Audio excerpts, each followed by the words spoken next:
irmãos, graça e paz. Como já foi dito, minha voz está mais ou menos. Tenham paciência comigo, por favor. E aproveitando, abram suas Bíblias.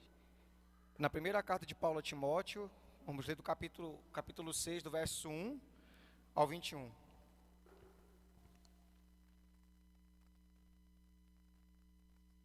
Primeira Timóteo, capítulo 6, do verso 1 ao 21.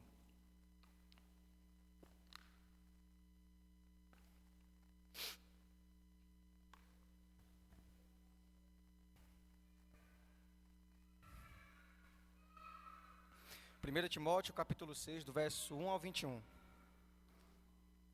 palavra do Senhor diz assim: Todos os servos que estão debaixo de jugo, considerem dignos de toda a honra o próprio Senhor, para que o nome de Deus e a doutrina não sejam blasfemados.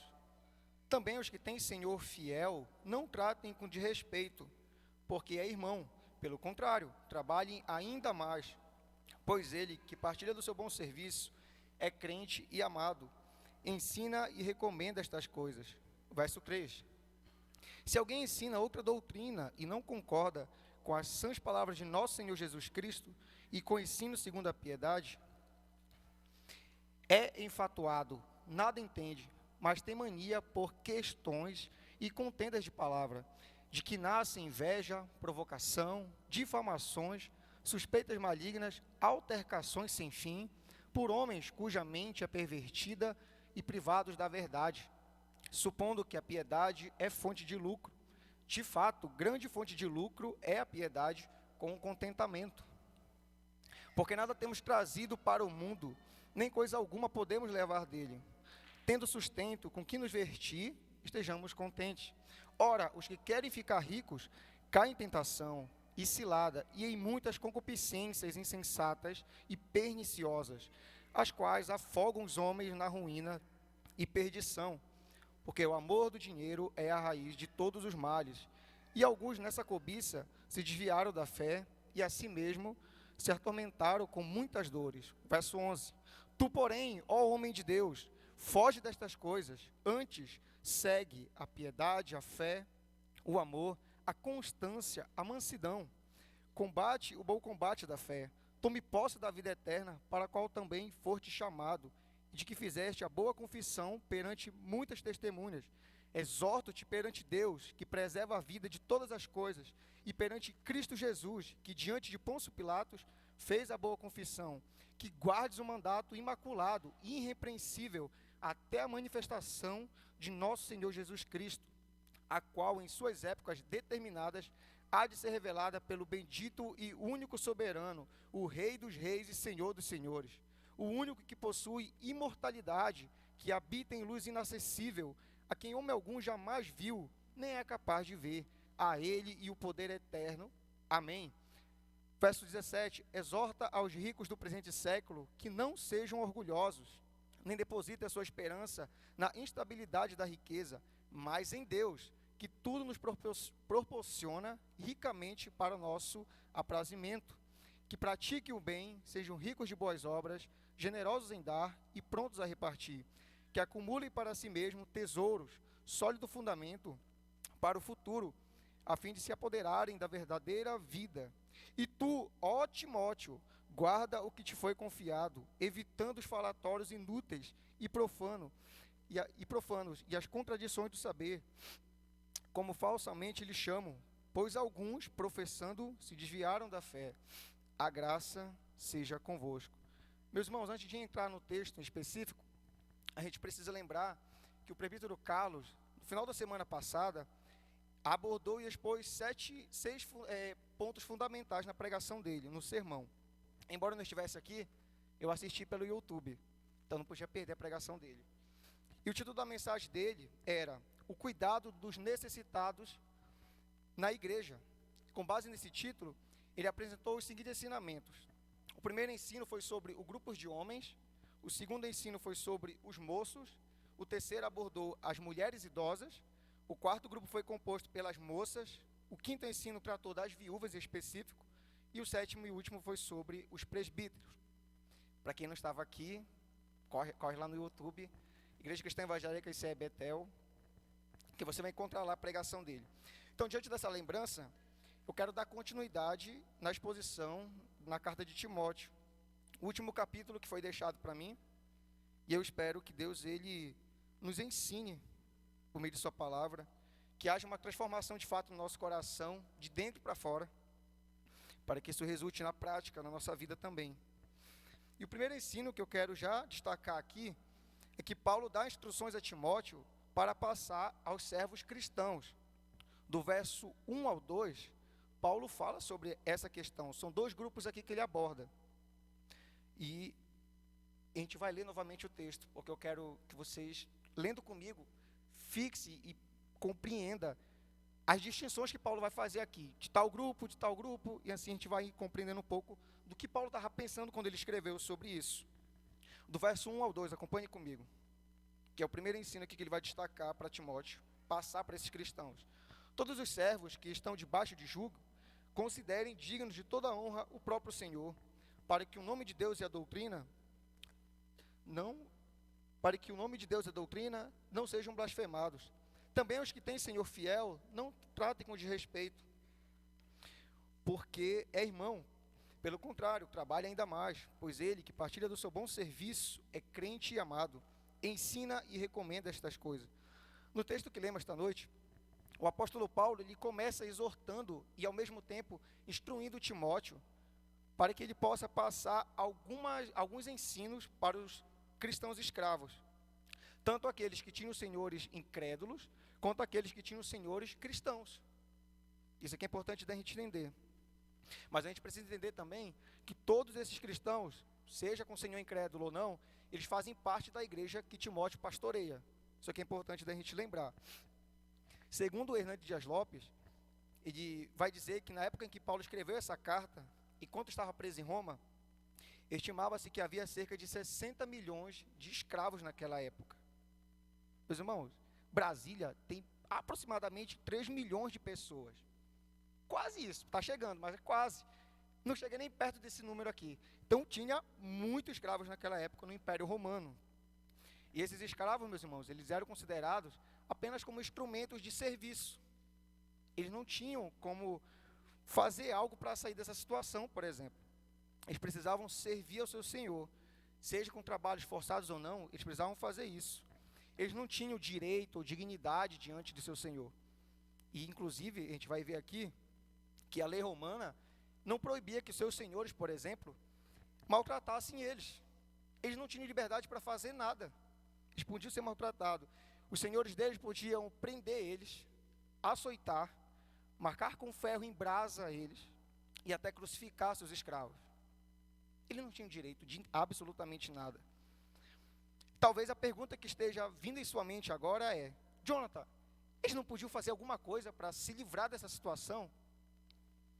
Mas vão ficar maltratando eles, por quê? Eles não podiam fazer alguma coisa? Paulo nos dá uma resposta muito clara a respeito disso, quando ele vai exortar e instruir Timóteo, para que Timóteo ensine as verdades que Paulo vai trazer para esses cristãos. E o primeiro grupo que vai receber as instruções aqui são os cristãos escravos, que estavam debaixo de jugo. E algo que Paulo vai chamar a atenção deles, por meio de Timóteo, é que eles deviam considerar seus senhores dignos. Isso aqui é importante da gente perceber no texto. Eles deviam executar seus trabalhos, mas não fazendo isso de uma forma pesada, não querendo fazer, mas com sinceridade no coração, respeitando e honrando seu senhor. O primeiro grupo devia fazer exatamente isso, que não tem um patrão, por exemplo, cristão, que seja incrédulo. E a pergunta é, mas por que Paulo fala para eles fazerem isso? Agir dessa forma na prática, para que o nome de Deus e a doutrina não sejam blasfemados. E a pergunta é, o que é que Paulo quer dizer com isso? E Paulo vai nos dizer que eles não devem, em outras palavras, dar mau testemunho diante dos seus senhores, incrédulos. Eles deviam servir a eles, dando um bom testemunho. Então isso aqui é a instrução para o primeiro grupo de cristãos. O segundo, Paulo vai falar sobre os cristãos que possuem patrões ou senhores cristãos. E ele vai falar algo muito interessante aqui. E é importante a gente lembrar que Paulo ele não vai mudar o ensino aqui. É a mesma coisa. Paulo quer que esses cristãos também respeitem seu Senhor. É o mesmo ensino, mesma coisa, o mesmo objetivo. Só que eles não podiam pensar assim, esse segundo grupo, tá bom, o meu patrão, ele é cristão. Eu posso servir ele do jeito que eu quero, ou eu não vou fazer esse trabalho, ou coisa assim. Não é isso que Paulo está querendo ensinar a eles. Eles deviam de considerar dignos também ele, não de respeitá-lo. Isso aqui é interessante. Ele é um irmão no Senhor. Porque eles poderiam pensar assim, bom, meu Senhor é diferente do primeiro grupo de cristãos incrédulos, dos cristãos que têm o Senhor incrédulo. Então, eu vou servir ele do jeito que eu quero. Eu não estou nem aí. Eu vou desrespeitar ele, eu vou fugir do trabalho que ele me colocou. Eu não estou nem aí para ele. Paulo vai dizer, não é assim que vocês devem servir a ele. Não é desse jeito. Vocês sabendo que o seu Senhor, ele é um crente, ele é um cristão, vocês devem servir a ele com o trabalho imposto ainda mais. Façam mais ainda o trabalho. E isso é muito importante deles lembrar. Eles não podiam servir o seu Senhor de uma forma desleixada, mas servir ainda mais a ele, honrando com suas vidas. Bom, essas eram as instruções que o apóstolo Paulo queria passar para esses dois grupos, que foram alcançados pelo Evangelho, que transforma de dentro para fora, não de fora para dentro. Isso aqui é importante da gente lembrar, porque o apóstolo Paulo também quer nos ensinar algo importante diante do verso 1 e verso 2. Diante da vida desses homens escravos, para nós aqui. O apóstolo Paulo quer nos lembrar que se somos servos, nós devemos servir aos nossos senhores também, em nosso trabalho, que tem cargos acima do nosso. Independente se ele é cristão ou não, devemos servi-lo com toda a honra e dedicação, para que possamos dar um bom testemunho diante dele. E principalmente, diante daquele que vê eu e você em todo momento, Deus, que é a principal pessoa que está nos observando em todo momento. Meus irmãos, precisamos fazer aqui algumas reflexões sinceras, e eu quero que você responda com sinceridade. Só não vai falar para mim, Jonathan, é isso. Responda no seu coração. Será que estamos dando um mau testemunho aos nossos patrões no nosso serviço? Aos nossos senhores? Será que estamos desrespeitando-os por algum motivo no nosso trabalho? Será que fugimos do trabalho quando nosso chefe não está vendo? Será que estamos fazendo o nosso trabalho de qualquer jeito? Diante, meus irmãos, dessas perguntas, nós devemos refletir sobre, parar e pensar se de fato o Evangelho transformou a nossa vida. Aqueles, meus irmãos, que foram salvos pelo Senhor, serve aos seus senhores que estão acima deles, sejam eles agradáveis ou não. No seu trabalho, você tem patrão ou chefe que é chato, que fica cobrando todo momento coisas de você? Não responda, eu sei que deve ter. Provavelmente tem. Mas Deus nos chama a servirmos a Ele, dando bom testemunho, honrando eles, quer sejam chatos ou não, a gente precisa servir a eles. Mas deixando isso de lado agora, eu quero chamar vocês a refletir também sobre algo que é muito importante. Um dia também eu e você fomos escravos do pecado, vivendo uma vida totalmente distante de Deus e afrontando com nossos pecados rebeldes que nos afundavam cada vez mais.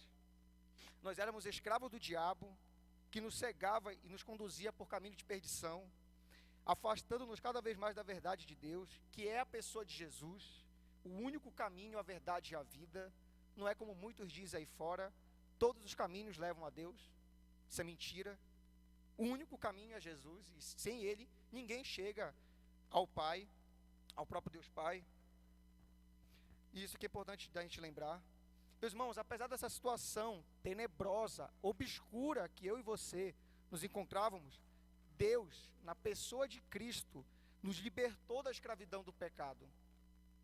Ele nos libertou do diabo, que era o nosso Senhor, e nos cegava. E iluminou nosso coração com a verdade, que é quem? Jesus.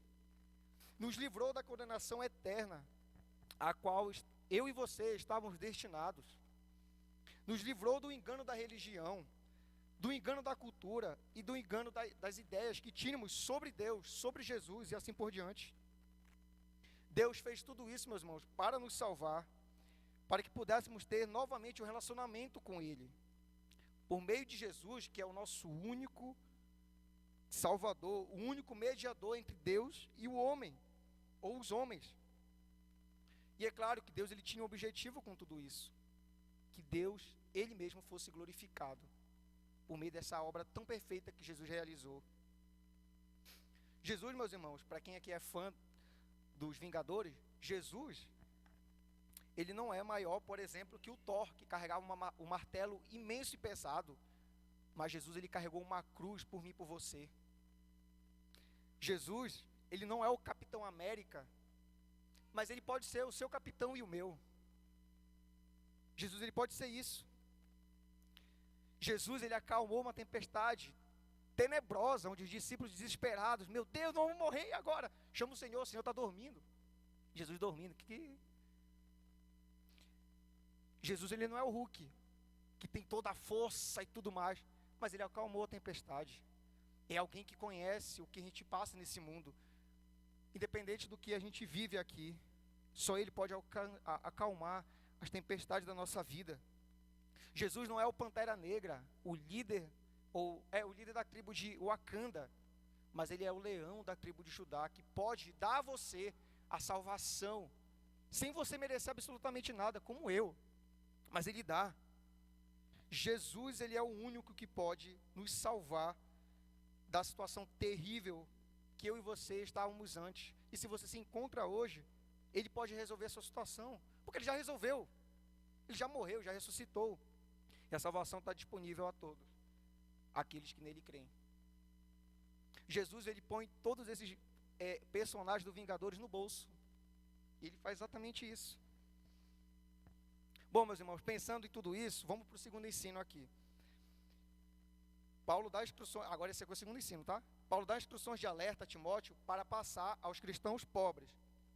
Isso vai do verso 3 ao 10. Não fique tentado a beber água agora, que eu preciso, que a minha garganta já está daquele jeito.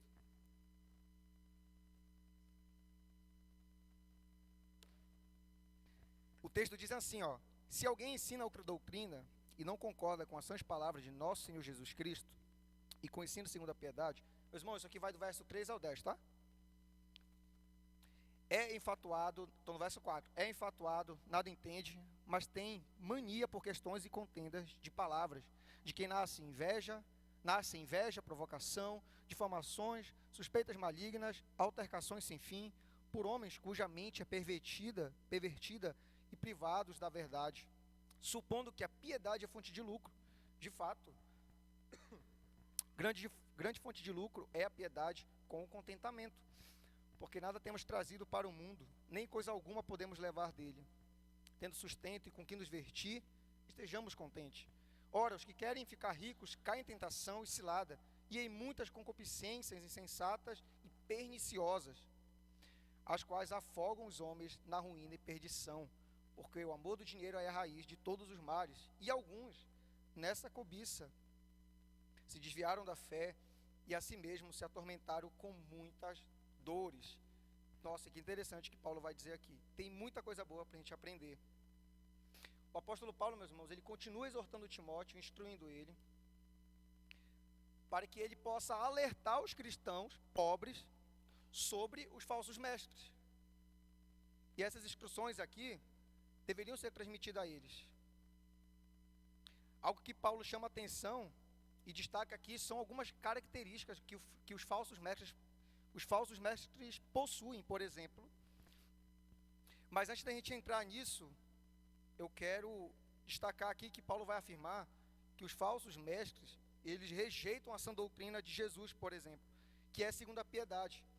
Eles preferem se afastar dessa verdade e dizer mais ou menos assim: ok, eu ouvi isso, muito legal, eu estou fora, tchau, eu não quero isso para minha vida não. Parece com muitas pessoas que rejeitam o evangelho, não é? Eu estou ouvindo tudo isso, é verdade, Jesus salva e tudo mais, mas eu não quero saber disso, mas eu não quero saber dessa verdade, eu não quero saber disso não. Mas bom, continuando aqui, falando sobre as características, Paulo ele vai destacar que esses falsos mestres são arrogantes, nada entendem, promovem divisões, fazem contendas de palavras, das quais nascem inveja, provocações com os outros, difamações, ou seja, espalhando mentiras sobre outras pessoas, suspeitas malignas também, ele vai destacar aqui. Esquecem que a comunhão se constrói, por exemplo, com confiança. Esses homens, eles vivem discussões sem fim, têm a mente pervertida e estão privados, ou seja, estão cegos da verdade. Vivem em função dessas coisas que fazem parte de suas vidas na prática, que todas são pecaminosas e totalmente destruidoras, tanto para si mesmo, quanto para os outros que eles vão passar. Essas coisas. Meus irmãos, com toda sinceridade, vocês conhecem pessoas que são arrogantes? Que promovem divisão na igreja? Que fazem contendas de palavras? Que são invejosas? Que provocam outros irmãos? Que difamam seus irmãos? Fazem discussões sem fim, como por exemplo sobre política, mata ou morre por causa de tal deputado, ou tal presidente, ou algo assim. Pessoas que têm a mente cega para a verdade, que não querem saber de Deus, não querem saber de Jesus, e elas querem ver as vidas delas da forma que elas estão vivendo. Meus irmãos, quão terrível deve ser, não só terrível, quão triste deve ser a vida dessas pessoas que vivem em função de tudo isso que eu mencionei aqui. Talvez você tenha se lembrado de algumas pessoas, de seu convívio, do seu trabalho, ou algo assim. Mas, meus irmãos, talvez eu e você, a gente pode se encaixar em alguma dessas características aqui. Ou talvez nós nos encaixássemos, ou ainda nos encaixemos em algumas delas. Que possamos orar pedindo perdão pelos nossos próprios pecados, se a gente se encontra em alguma delas, e orar por aqueles que vivem dessa forma, para que Deus alcance eles sejam transformados, assim como eu e você lutemos contra essas coisas na nossa vida. Deixando essa reflexão de lado, Paulo continua a sua argumentação aqui, dizendo que esses homens usam a piedade como meio de obter lucro. Ou seja, esses homens esqueceram que as pessoas são mais importantes do que as coisas. Quer um exemplo disso? Eu estou pregando na frente, tem muitas coisas que envolvem aqui a questão da igreja, e talvez eu esqueça de vocês, que são mais importantes do que as coisas. Não que não sejam importantes, mas vocês são mais importantes. Vocês entendem o que eu quero dizer? Ou quando você pensa também assim, poxa, o meu vizinho, tanto tempo que eu não falo com ele, mas eu estou focado em tantas coisas na minha vida, que eu não tenho tempo para ele. A gente não pode focar nas coisas, a gente tem que focar em pessoas. Tem pessoas indo para o inferno, as pessoas precisam ouvir do Evangelho, que é sobre uma pessoa, que é Jesus. Por isso que eu volto a dizer, as pessoas são mais importantes do que as coisas. Paulo, ele continua argumentando que a piedade, de fato, ele concorda com os falsos mestres, é um grande fonte de lucro, mas não na perspectiva dos falsos mestres, que a praticam por ganância e visando o dinheiro. Ele se refere à verdadeira piedade exercida por meio de quê? O contentamento, que é acompanhada de uma paz interior, independente das circunstâncias externas. Paulo afirma que nada será levado deste mundo. Tendo sustento com que vestir, estejamos contentes, vivendo com o suficiente que Deus dá. Os cristãos ambiciosos, que Timóteo devia relatar tudo isso para eles, desejavam essas coisas. Eles queriam ficar ricos. E só que Paulo alerta. Fala para eles, Timóteo, tomarem cuidado, porque eles vão cair em tentação. Fala para eles tomarem cuidado. E Paulo usa um provérbio aqui, terminando o argumento dele, dizendo, o amor ao dinheiro é a raiz de todos os males. Esse amor aqui destrói a vida daqueles que o buscam. O apóstolo Paulo quer nos ensinar também lições aqui importantes, ou ensinos, melhor dizendo. Ele quer que eu e você compreenda que nós devemos, de fato, viver uma vida piedosa, mas com contentamento. Seja eu e você sendo pobres ou ricos, mas tendo uma vida estável, sem falta de nada. Valorizando, entendendo e valorizando o que de fato Deus está nos dando. Isso é importante da gente lembrar. Meus irmãos, a grande questão aqui, que está por trás é que se temos o que vestir e comer, parece óbvio, não é? Se temos o que vestir e comer, devemos ser cristãos gratos diante de Deus por isso, e não cobiçosos, invejosos ou gananciosos, desejando um padrão de vida que um outro irmão meu tem, que eu não tenho, como eu conseguir. Porque se eu falar, eu quero de todo jeito, eu não vou conseguir. Vamos se frustrar e vai ficar, e agora, como é que fica? O apóstolo Paulo aqui, meus irmãos, ele não está proibindo eu e você de ser bem-sucedidos, ou buscar crescer em alguma área. Não, ele não está proibindo nada disso. A grande questão aqui é a questão da cobiça, dessa inveja, dessa ganância desenfreada por tais pessoas que a gente olha e fala, eu quero ser como ele, ou quero ser como ela. Nós devemos ter muito cuidado, meus irmãos, com isso, a cobiça, a inveja e a ambição, porque a gente pode transformar todos esses sentimentos aí que são pecaminosos, como um Deus na nossa vida. Eu quero a todo custo, e eu vou conseguir. Será que vai? Paulo vai dar um caminho mais excelente aqui, que não é esse. Paulo nos alerta, meus irmãos, que a cobiça, a inveja e a ambição são armadilhas terríveis. E ainda pior do que isso, é cair nelas. E isso é exatamente perigoso, porque isso vai nos desviar do propósito verdadeiro do contentamento, que Paulo já ensinou, vai desviar. Meus irmãos, vocês podem perceber que quem deseja ser cobiçoso, invejoso e ganancioso, o que é que ele deseja na vida? Ele deseja não só, ele busca honra e ele deseja também popularidade, poder e satisfação dos seus próprios desejos. Ele não se contenta com aquilo que Deus dá para ele. Eu quero mais. Eu sei que eu posso conseguir mais. Isso aqui não está o suficiente. Ele não entende que o que Deus está dando para ele é o suficiente. Seja você tendo pouco ou muito, é o que Deus está dando. A gente cantou aqui um salmo muito interessante sobre Deus ser o bom pastor. De Deus, de que nada vai faltar para a gente. O que é que não vai faltar? Deus ele vai dar o suficiente para a gente viver nesse mundo. Ele vai cuidar, ele nos sustenta. Pensa comigo, você acordou de manhã, com vida, com saúde. Você contou quantas vezes seu coração bateu, quantas vezes você respirou.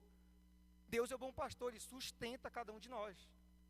Isso já é o motivo para a gente dar louvores a ele. E outras coisas que ele vai nos abençoando ao decorrer da nossa vida. Meus irmãos, o problema não está em querer ser bem-sucedido, mas na intenção do nosso coração, que segundo Jeremias, não é boa. Nosso coração é enganoso. Um grande homem disse certa vez, o problema não é ter dinheiro no bolso ou na conta, ou no banco digital, mas no coração. O problema não é possuir riquezas, mas em permitir que as riquezas nos possuam. Olha quão profundo é isso aqui. Eu vou tomar uma água de novo. Eu quero ler um jornalista aqui chamado Olavo Bilac, talvez vocês já ouviram falar, e ele cita um poema muito interessante sobre a questão das riquezas. Olha o que ele diz aqui, ó. Ele diz o seguinte, abre aspas, foi em março, ao findar das chuvas, 7 anos, combatendo índios, febres, paludes aqui é pântano, feras, répteis, contendo só sertanejos rudes, dominando o furor da amotinada escoita, 7 anos, e ei-los, enfim, com seu tesouro. Com que amor, contra o peito, a sacola de couro, aperta a transbordar de pedras preciosas, volta e o delírio começa.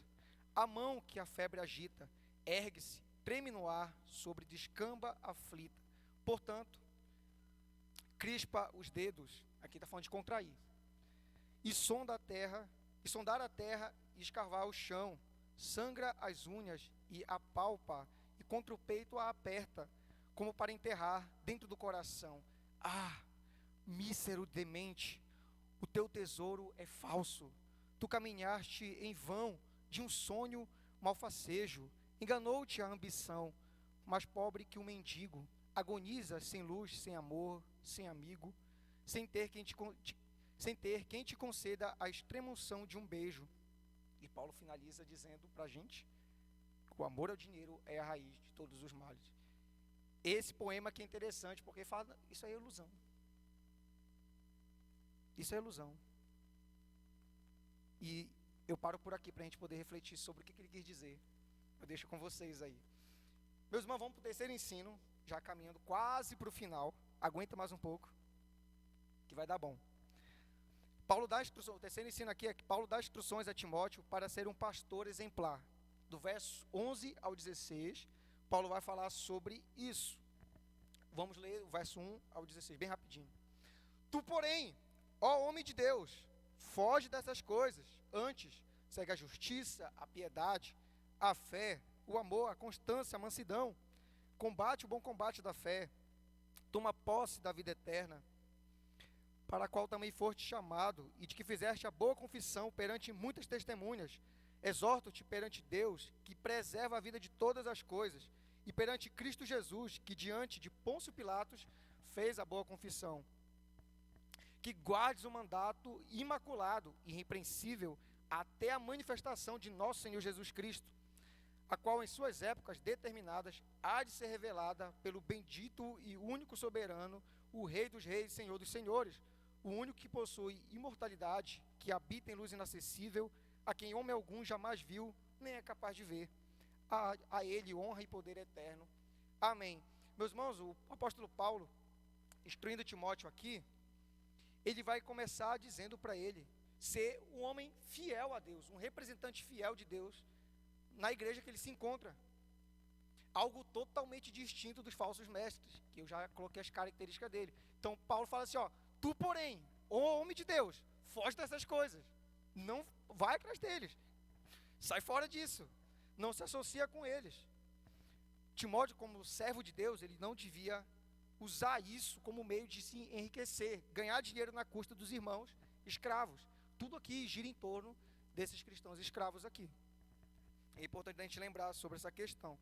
Paulo quer que Timóteo ele tenha uma conduta justa diante do Senhor, exercendo uma piedade genuína. Paulo pede a Timóteo que, ao mesmo tempo que ele fuja dessas práticas corruptas, siga a piedade com firmeza, exercendo a justiça com o coração pastoral, alinhado à lei de Deus, que é boa, perfeita e livre de qualquer impureza. E Paulo vai descrever aqui algumas características de um pastor de uma igreja local. No caso aqui de Timóteo, mas olhando para o nosso contexto aqui, de um pastor. A fé, um coração de pastor que permanece fiel a Deus. O amor, um coração de pastor que está disposto a se sacrificar em favor do próximo. A constância, um coração de pastor que se mantém firme, independente das circunstâncias. A mansidão, um coração de pastor que sabe se controlar. Pastor de verdade faz exatamente isso aqui. Um pastor de verdade. E mais, Paulo não para por aí. Ele chama a atenção de Timóteo, sendo Timóteo o pastor dessa igreja, para combater o bom combate da fé, no sentido de lutar com determinada pessoa para vencer a todo custo, não desistir, lutar. Paulo usa aqui uma figura que na época romana, você pode perceber nas guerras que tinham de soldados, é mais ou menos essa ideia. Se prepara e vai para a guerra, mas vença, não vem de lá sem vencer. Essa é a ideia que Paulo está dizendo aqui. Timóteo não deveria apenas fugir das práticas corruptas, mas também tomar posse da vida eterna, para a qual foi chamado e fez a boa confissão diante de muitas testemunhas que estavam ao seu redor. E isso é importante de Timóteo lembrar do chamado dele, daquilo que Deus tinha chamado ele para fazer. Timóteo, meus irmãos, já possuía a vida eterna. Ele precisava desfrutar dessa vida eterna na prática, na vida dele. Viver na perspectiva da eternidade. Eu sou salvo agora, mas eu anseio, por exemplo, pela volta de Jesus, que ainda não aconteceu, mas vai acontecer. Nós já somos salvos. E Jesus vai vir em algum momento. Ele tinha que viver nessa expectativa. Timóteo devia compreender que é Deus quem preserva a vida. Que diante de Jesus, que é o seu modelo máximo de zelo e fidelidade, ele deveria guardar imaculada essa doutrina até a volta do Senhor, mesmo que isso lhe custasse a própria vida. Ele tinha que manter essa convicção no coração. Além disso, Timóteo deveria guardar a manifestação de Jesus pela segunda vez nesse mundo. Isso me chama a atenção, porque Paulo, Timóteo, e voltando lá para o Antigo Testamento, todos os cristãos que serviram a Deus, seja profeta, rei ou qualquer um, eles aguardavam, o Antigo Testamento aguardava pelo Messias que viria. No Novo a gente olha e vê que esse Messias chegou, mas eles continuam aguardando Jesus retornar, porque Jesus morreu, ressuscitou, e eles aguardam voltar. O do Antigo não viu Jesus, eles só deslumbravam, o Salvador vem, mas eles aguardavam. E no Novo veio, morreu, ressuscitou, agora espera mais uma vez, porque ele vai vir novamente. Todos viveram nessa tensão, principalmente Paulo. Paulo viveu muito isso também na vida dele, e nós também devemos viver assim. Devemos viver essa tensão também na nossa vida, ansiando, vivendo nesse mundo, mas sabendo que nós não somos daqui, nós somos peregrinos. Nós somos peregrinos aqui nesse mundo. Paulo conclui seu argumento louvando a Deus aqui, isso é muito interessante, reconhecendo que Deus, Ele é soberano sobre todas as coisas, e que Jesus é o Rei dos reis e Senhor dos senhores. Ele é imortal, habita em luz inacessível, aquele que se reveste de luz, a quem nenhum homem jamais viu, nem é capaz de ver. E Paulo finaliza falando: a Ele sejam honra e poder eternos, amém. Ninguém realmente podia ver Jesus, mas no Novo Testamento, o próprio Deus, Ele se encarna para se relacionar com a sua criatura, para que os homens possam ver Ele. Mas a gente vai ver que ao decorrer, Ele foi rejeitado, e inclusive foi morto. Mas a grande notícia é que Ele ressuscitou para trazer salvação, vida eterna após essa vida. E isso é importante da gente lembrar também. E algo que eu quero lembrar com vocês é que, como Paulo chama Deus de soberano, Jesus de dos reis, isso é uma afronta direta ao imperador da época, que se considerava como um deus. Por exemplo, Nero. Os cristãos deviam adorar ele de alguma forma, inclusive teve perseguição e assim por diante. Então isso aqui é uma afronta a Nero. Mas Paulo está deixando claro: Timóteo, o único que você precisa reconhecer, que é soberano sobre todas as coisas, é Deus. Jesus, Ele é o Rei dos reis. Nero não é nada. Permaneça isso no seu coração. E o apóstolo Paulo chama a nossa atenção para que eu e você compreenda que um pastor de igreja local deve seguir certas características para exercer seu ministério na igreja. E isso, é claro, de uma forma saudável e assim por diante. Talvez você pergunte quais características. O apóstolo Paulo já nos apresentou. Ele vai dizer que o pastor deve manter pura essa doutrina e expô-la com fidelidade a Deus, deve ser justo em proceder e amoroso ao se sacrificar pela igreja. O pastor deve cuidar do rebanho, não como dominador: esse povo aqui é meu, eu vou conduzir da forma que eu quero. Não é isso. Mas como alguém que protege o seu rebanho, alguém que guarda suas ovelhas dos lobos que procuram e fazem armadilhas para que possam tragar as ovelhas do pastor. Ele precisa proteger, o pastor precisa proteger. Meus irmãos, o verdadeiro pastor conhece suas ovelhas. Jesus conhecia suas ovelhas, chamava pelo nome. E se eu sou pastor de uma igreja local, eu preciso saber o nome dos meus irmãos que estão aqui. O pastor conhece suas ovelhas pelo nome, conhece sua história. Ele entra na vida das pessoas para saber, para poder pastorear e assim por diante. O pastor faz isso. O pastor deve se manter firme diante de situações, deve ser manso, sabendo se controlar em meio à pressão, deve lembrar do chamado que Deus lhe fez, especialmente nos momentos mais sombrios da vida. Ele precisa se lembrar: Deus me chamou para o ministério e eu preciso pastorear pessoas, eu preciso fazer o que Ele me chamou para fazer. Deve lembrar que foi salvo por Deus em Cristo e que Jesus voltará. Tudo isso Paulo destaca para Timóteo. Talvez você se pergunte: será que o pastor consegue fazer todas essas coisas aqui? Sem errar, sem pecar e nada. Será que ele é um super-homem? O que vocês acham, criança? Ele é um super-homem, o pastor? Ele é imune a qualquer dificuldade? Será que ele não tem nenhum tipo de sentimento? Nada disso.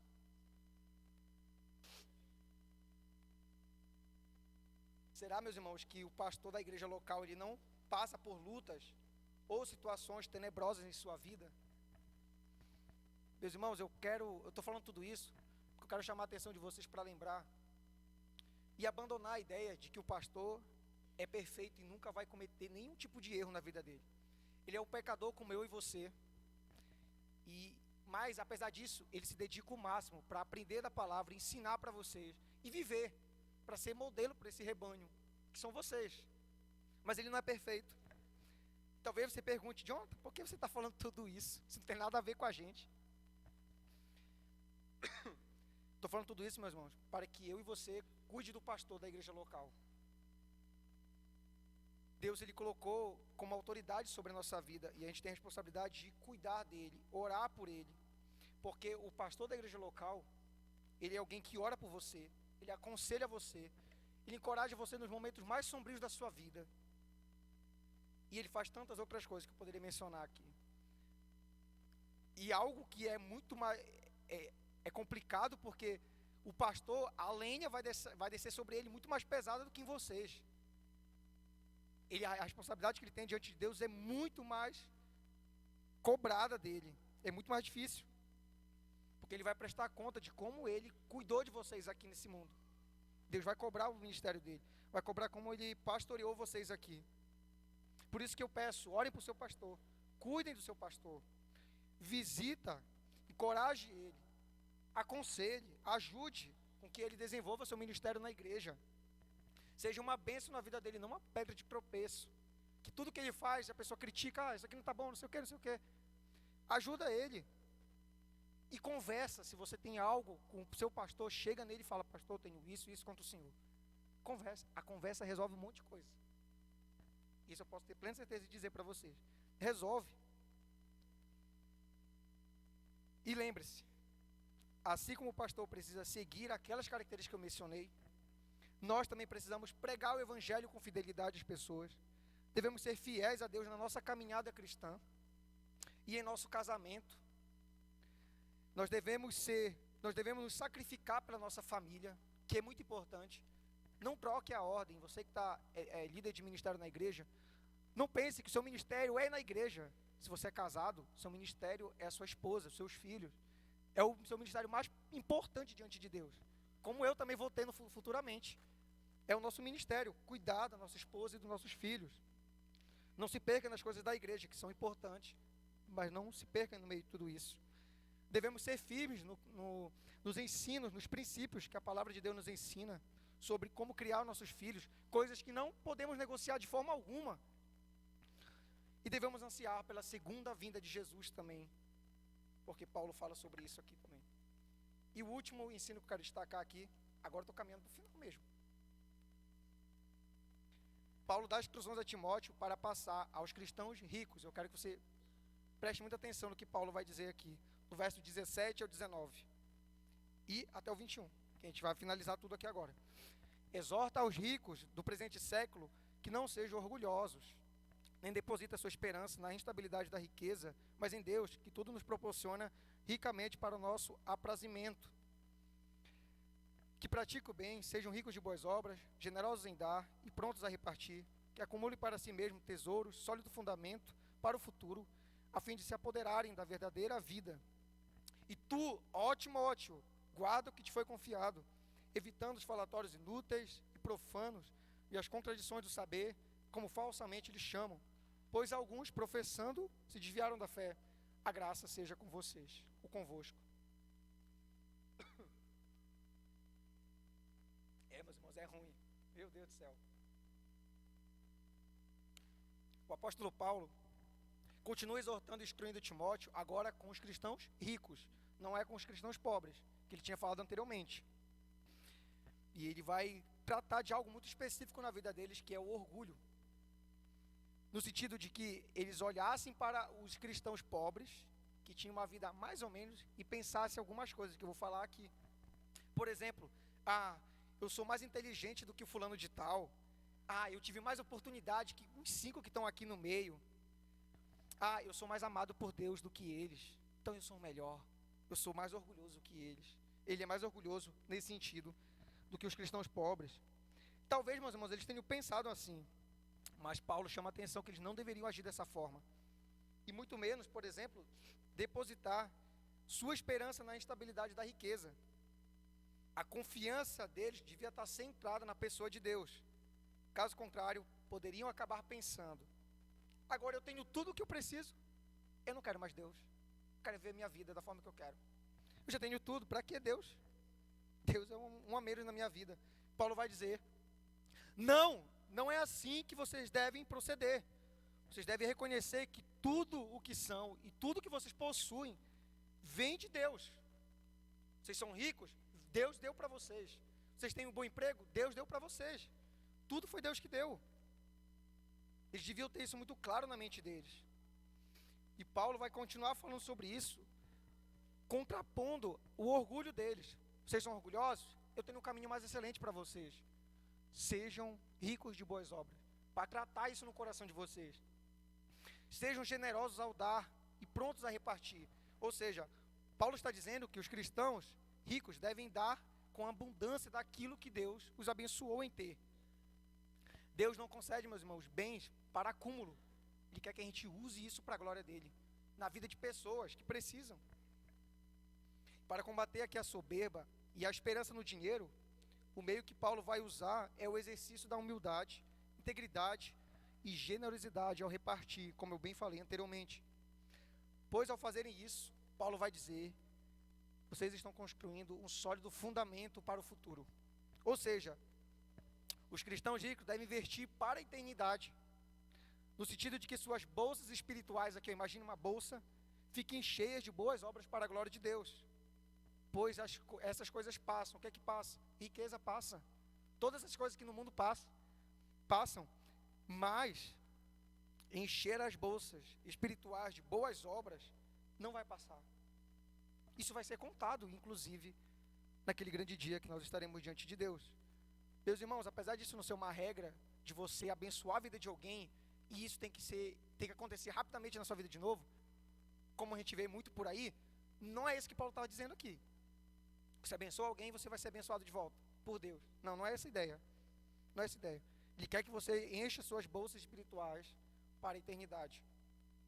Timóteo aqui não devia se envolver também, por exemplo, com falatórios inúteis, sons vazios e profanos, nem com as contradições do saber, como falsamente são chamadas. Como Paulo vai bem destacar, pois alguns, ao professá-las, se desviaram da fé, a graça seja convosco. Paulo espera que tudo isso que ele está passando para Timóteo seja lido para a igreja de Éfeso. Todos ali deviam ouvir. Por isso que ele fala, a graça seja convosco. Corpo, todos vocês precisam ouvir isso. E Paulo, meus irmãos, chama a nossa atenção para compreendermos que se eu e você somos ricos, devemos desfrutar a vida em Deus e tomar cuidado para não sermos orgulhosos, pensando que os outros não são nada, ou que podem ser desprezíveis, ou alguma coisa do tipo. Paulo está dizendo que se somos cristãos ricos, isso pode nos levar a sermos orgulhosos. Talvez pensemos assim, eu tive uma oportunidade, ou várias oportunidades, que o fulano de tal não teve, como por exemplo em Brasília. Eu tive tantas oportunidades que ele não teve. Poxa, eu sou mais inteligente que ele. Eu tenho mais propriedade em Brasília que ele. Eu tenho mais dinheiro para comprar o carro do ano, aquele carro top que você tem pensado em comprar. Eu tenho mais dinheiro para pagar o melhor plano de saúde de Brasília que existe. Eu tenho mais dinheiro para ir nos lugares mais incríveis de Brasília. Eu tenho mais dinheiro para comprar o melhor caixão que existe. Eu tenho mais dinheiro para comprar roupas de marca, caras e bonitas. Meus irmãos, ter esse tipo de pensamento no nosso coração, ou ficar consumindo isso é perigoso. Devemos tomar cuidado, pois muitas vezes pensamos que estamos firmes, mas é justamente aí que corremos o risco de cair. E essa queda, meus irmãos, confesso, pode ser muito grande, pode trazer sérias consequências na nossa vida. O que adianta, meus irmãos, sermos cristãos ricos e ganharmos o mundo inteiro, se nós nos perdemos por causa do orgulho diante das pessoas? Meus irmãos, não é pecado ser rico, tá? Não pense que eu estou falando aqui, não pode ser rico, alguma coisa assim. Não é pecado. A riqueza, meus irmãos, conquistada com trabalho, é uma bênção vinda de Deus, para que possamos servir o nosso próximo, para a glória dele. Mas no momento, meus irmãos, que a soberba prevalece, aí que está o problema. De que adianta, meus irmãos, termos tudo que desejamos, se não temos tempo para nossa esposa e filhos? Não ter tempo para sair com a esposa, não ter tempo para assistir um filme em casa, Não ter tempo para levar nossos filhos à escola, sair para comer no shopping ou levá-lo para um piquenique em algum lugar. Não ter tempo para fazer uma devocional em casa. Culto doméstico é tão importante. A soberba, meus irmãos, nos títulos, nas coisas, na riqueza, traz inquietação à alma. Em que sentido? Eu vou perder a qualquer momento. Eu não posso perder. Meus irmãos, eu vou contar só isso aqui bem rapidinho, eu vou terminar. Meu tio, Otacílio, era um homem que tinha muitos títulos, propriedades, tudo que vocês imaginam. Era rico e possuía tudo o que desejava em sua vida. Ele enfrentou vários problemas de saúde. Seus recursos não foram capazes de salvar sua vida.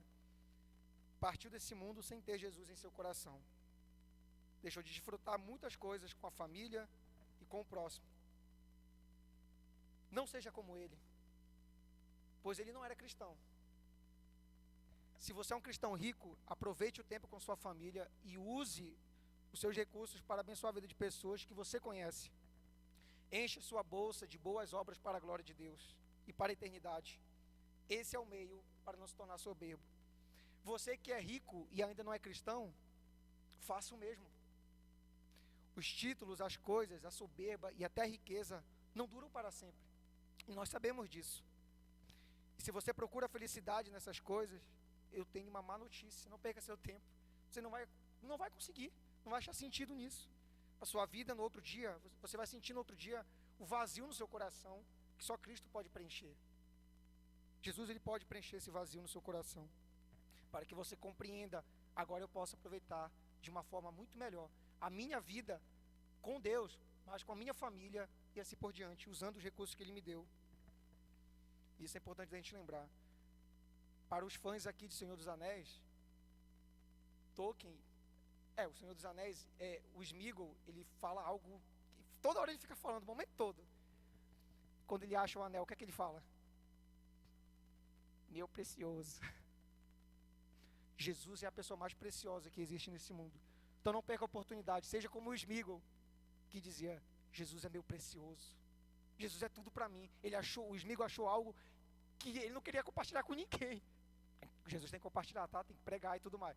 Mas ele queria tudo aquilo para ele, porque ele achou algo que satisfazia ele, assim por diante. Jesus é o nosso bem mais precioso, que ele possa ser também. Meus irmãos, nessa noite aprendemos 4 ensinos. Paulo dá instruções a Timóteo para passar aos servos cristãos. Paulo dá instruções de alerta a Timóteo para passar aos cristãos pobres. Paulo dá instruções a Timóteo para ser um pastor exemplar. Paulo dá instruções a Timóteo para passar aos cristãos ricos. Eu finalizo aqui com uma oração. Vamos orar, meus irmãos, sobre tudo isso que a gente ouviu nesse momento. Pai, nós te louvamos pelo privilégio que temos de ouvir a tua palavra. Minha oração, como já foi antes de fazer esse sermão, é que haja fruto na vida dos meus irmãos e na minha também. Ó Deus, tenha misericórdia de nós. E aquilo que ainda que seja pouco que a gente aprendeu aqui, seja colocado em prática. Te louvamos pelo privilégio que temos de cultuar ao Senhor, aprender a tua palavra. E que isso não seja algo de formalidade, mas seja algo intencional, entendendo o porquê nós viemos aqui. Essa é a minha oração em nome de Jesus, amém. Pastor Carlos.